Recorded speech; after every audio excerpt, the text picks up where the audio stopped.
ওরে ভাই, এটা কি ছিল? একবারে পুরাই বুম।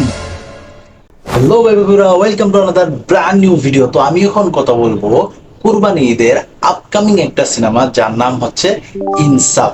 তো সেই সিনেমারই কিন্তু অফিসিয়াল একটা পোস্টার ওরা আপলোড করছে। ওইখানে কিন্তু আপনারা শরীফুল রাজকে দেখে কিন্তু চিনতেই পারবেন না, এরকম ভাবে কিন্তু ভয়ানক তারে দেখানো হয়েছে। হাতে একটা কুড়াল অবস্থায় বসে আছে শরীফুল রাজ।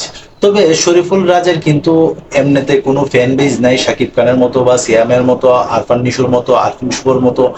তো তার নিজের প্রচেষ্টাই কিন্তু এতদূর পর্যন্ত আসছে শরীফুল রাজ।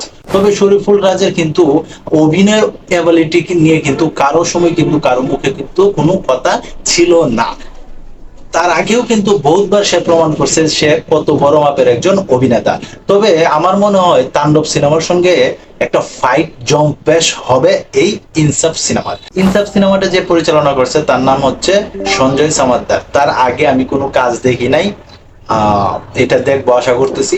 তবে আমার কাছে মনে হইতেছে এই সিনেমাটা কিন্তু একটা ভায়োলেন্স ধর্মী একটা সিনেমা হতে যেতেছে, যারা কিনা ইতিমধ্যে আমরা শাকিব খানের বরবাদেও কিন্তু দেখছি যে একবারে কাটাকাটি ফাটাফাটি। তো ইনসাফ যেহেতু সিনেমাটার নাম, সে অনুযায়ী আমার মনে হয় যে কোনো একটা বিচারাধীন অবস্থা নিয়েই শরীফুল রাজের এই ক্যারেক্টারটারে বিল্ড আপ করা হয়েছে। তো আমার মনে হয় যে এই ক্যারেক্টারটা কিন্তু শরীফুল রাজ খুব ভালোভাবে ফুটিয়ে তুলতে পারবে, এটা আমার পার্সোনাল ওপিনিয়ন।